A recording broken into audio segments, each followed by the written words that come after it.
tinapay, stopover. Hindi no, yung may puti. Yung may puti daw. Dalawa din. Duha. Laki nito, parang surot. Sorry, okay na ate. May gusto ko to? 60. It is 6:08 p.m. and we're still an hour away. 48 minutes. Almost an hour. 48 minutes away sa campsite na pupuntahan namin. Mag-walk-in lang kami, so hopefully... Hindi, actually nagpa-reserve na tayo. Nagpa-reserve ka na? Ayan yung daan, no? Grabe. Akyat siya. Tapos, umaambon. Parang peak It's been, ata it's been raining in Manila, hindi ka ba? Charot. It's been raining almost all day. Hindi naman pala, no? Nung hapon.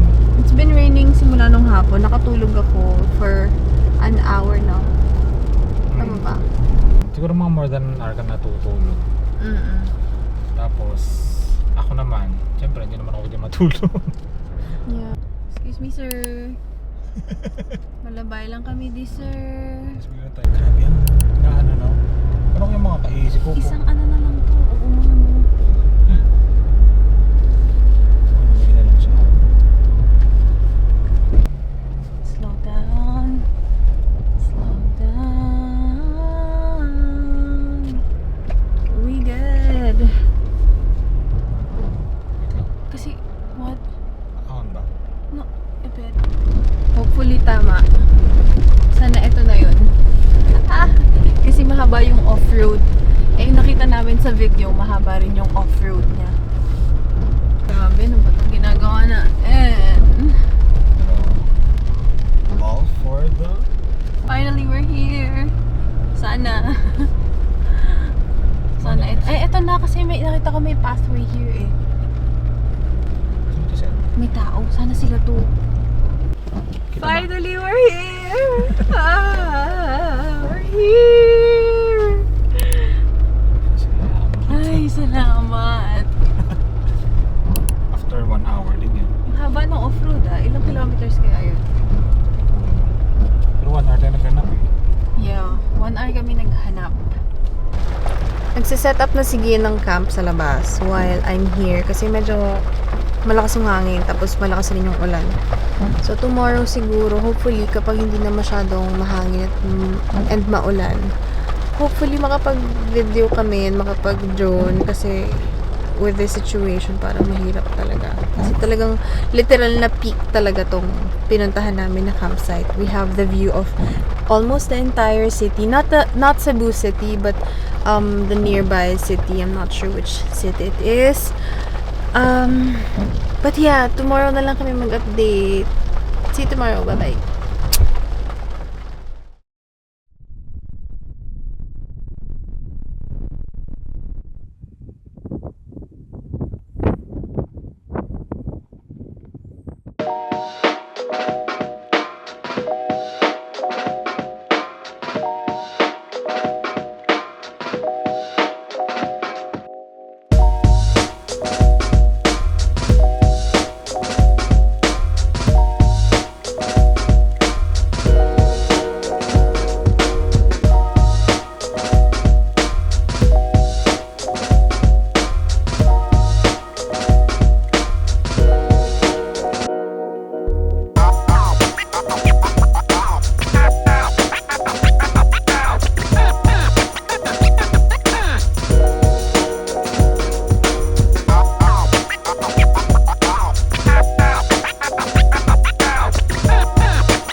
It is 11:43 Sunday, August 31. And papunta na kami ng Cebu after Cebu City. After Kang Lucas Peak, meet namin yung friends namin sa Cebu City. So, ito yung dinaanan namin kagabi. Sobrang worth it. Yung paghanap namin kagabi ng 1 hour. So, kung pupunta kayo ng Kang Lucas Peak, huwag nyong sundan yung nasa Google Maps kasi dun kami naligaw-ligaw. Apparently, wala pa kasing talagang road papunta dito. So, lahat off. Hindi naman lahat. Parang after the highway, off-road na most of it. Kaya hindi din siya mahanap talaga ni Google. So, sasuggest niya yung hinahike daw. Yeah, yung hinahike. Yeah, yung hinahike pala. So, wag niyong sundin yun. Magtanong-tanong na lang. Yun yung better. Mas maganda kung naka-download na talaga kayo ng map, offline maps. Kasi walang signal dito. Yes. Na area. Safe. Punta kami ng Cebu, kakain, breakfast, Nag-breakfast ka din. and work pa sa mapa. Hindi, ikaw. Ako hindi pa. Magkakape. Coffee. Tapos, siguro Ito. mag-ikot-ikot. That is the ganaps kagabi. Hindi namin alam. Sabi ko talaga kahapon. Sabi ko, parang ang ganda dito sa daytime. Maganda nga talaga. And also pala, kagabi, hindi ako nakatulog ka ba? Oh, Ako hindi ako masyadong nakatulog kasi sa sobrang lakas ng hangin. Medyo na-anxiety ako dun sa tent, sa RTT namin. Baka hilain niya yung car pababa. Medyo praning levels. Kaya ba siya ng sedan or mga... kaya naman, basta hindi umuulan siguro. Basta Kasi hindi umuulan? may mga nakita ko sa Facebook, sa YouTube. Ay, sa Facebook ba? O YouTube? Na may mga minivan na mga pumaakyat. Hindi ko alam kung 4x4, pero maliit yung clearance. Kaya naman. Sabi mo, di ba parang may tuktok pa? O Mga si motor tuktok? lang. Ah, motor. Mga motor. Pero kaya to. Ano lang naman hindi naman madulas yung daan dito. Pero feeling ko lang pag maulan siguro medyo madulas siya. Pero wala namang bato-bato na malalaki. Yeah. So, kaya. Kasi sa sasakyan namin, hindi naman ako nag 4x4 eh. Naka 4x2 lang ako kaya na.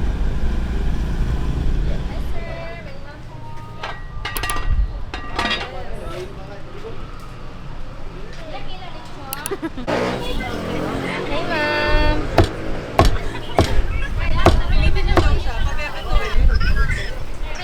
Take up. Ganito yan. Pagka open mo, This is puso. Puso? Puso. Puso. Puso. Hindi ko alam kung tama pa ba ito ginagawa ko. Parang asuman. Oo nga, pero kasi dito kakakain, magbabite ka dyan. Breakfast na mo lechon na. Sa busdik. Ganun ka lang. May skin. Yun nga.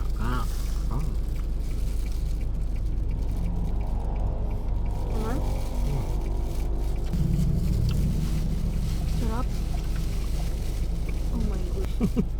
War. First order of business, lechon ba? And chicharon. Thank you!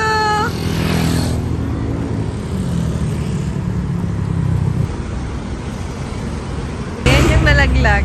My workout mat. Alam bakit nag-open? Ha? I-double check mo nga, love. Heiko!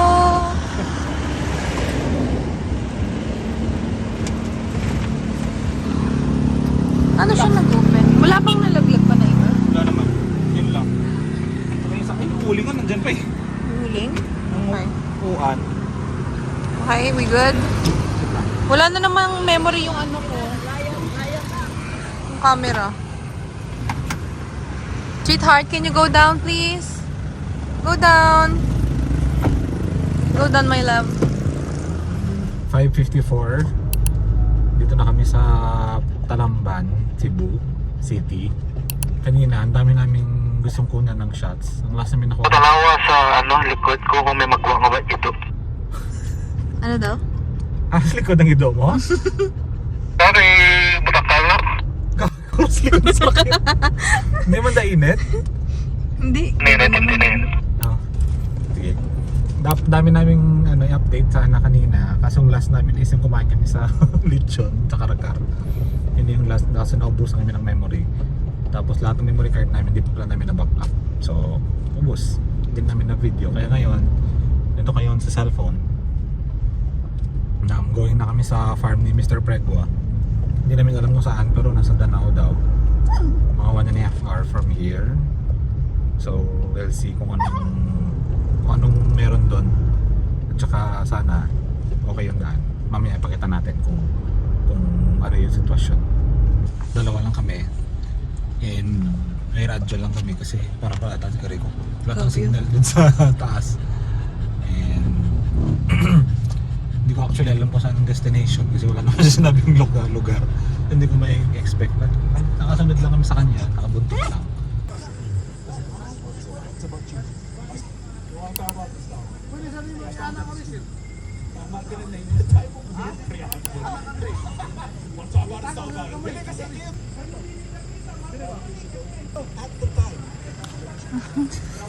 Yes, Sorry. it's okay. Brought a Bag of cement. bag of cement.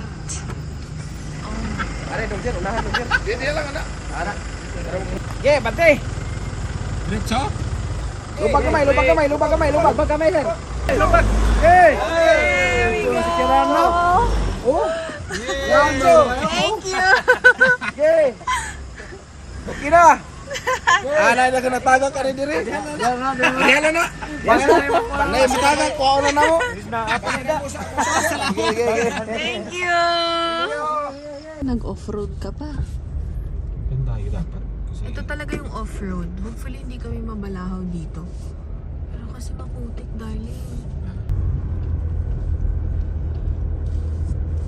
Laban lang sa too, insan kay pampang di sa wala. copy. Wala man 1 kilometer, mga 500 meters lang man.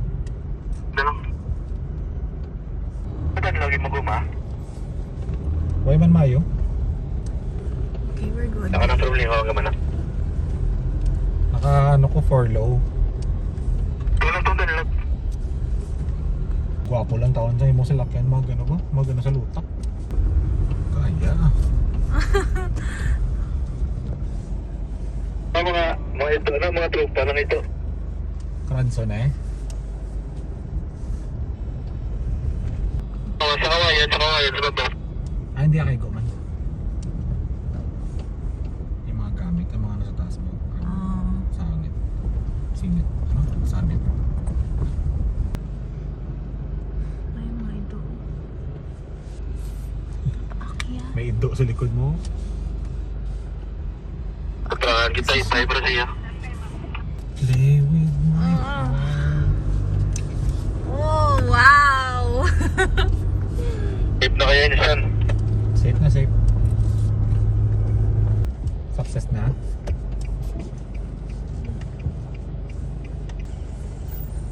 Okay. Pero na sa dalam. Okay.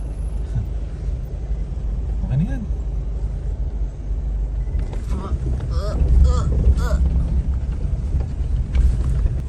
Sa dalam, magilap na ako. Ano? Wala.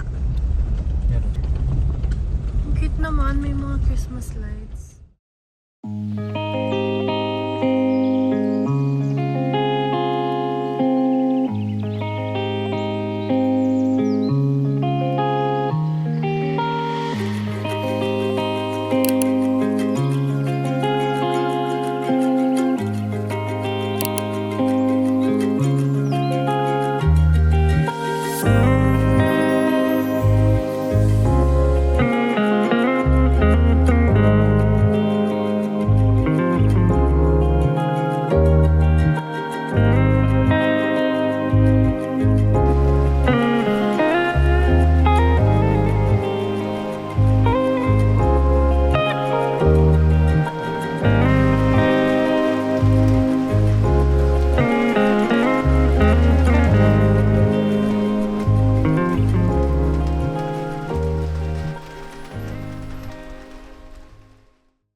it's September 3, 10 p.m.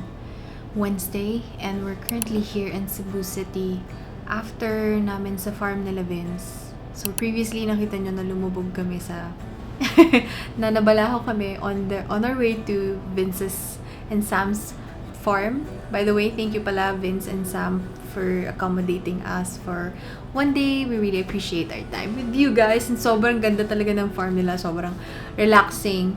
As I was saying, we're currently here in Cebu City, and today is Wednesday, and then tomorrow morning, we're gonna be leaving for Bacolod. Hindi na kami nakapag-video kasi gusto namin i-enjoy rin yung time namin here, catch up with some friends, and do some work, and rest at the same time. Oh, pinaka-favorite ko palang part was the lechon zabu. Yun pala yung pinaka-favorite kong part kasi for some reason, nasarap ng lechon nila dito. But anyway, today we went to Diff & Co. So Diff & Co. is a gift gallery. So if you happen to be in Cebu and you're looking for a gift gallery, you can check out Diff & Co. They are based here in Cebu City. We did their branding 5 years ago, and we're just so happy to see and witness all the success that they have right now. So congratulations ng Rocky and ng Ira. And thank you so much for for accommodating us here. We had dinner also at their house. So sobrang na-enjoy rin namin yung time namin with them. After Cebu, tomorrow morning, we are heading back to Bacolod. We're gonna be staying for a couple more days because we wanted to spend more time with our family there and meet a client. And for We Gather Studio. After that, we are heading to Iloilo. And then after Iloilo, Caticlan, and then Mindoro. After Mindoro, Batangas, and then finally Cavite. And we are back home. I'm also excited to go home because namimiss na rin namin yung dogs namin. But also a bit sad that we are ending this 2-week trip. We've been wanting to do this for a very long time, but now na matatapos na siya, medyo nakakasipangs. And I wanted to extend pa nga dito sa Cebu, but then again, we couldn't extend. So maybe some other time if God willing. Yeah, I think that's the update. We are hopefully makapag-update pa kami tomorrow. And then maybe we'll see you when we are on the road. Okay, bye! Coco, come here. Say bye-bye. No? Okay, bye!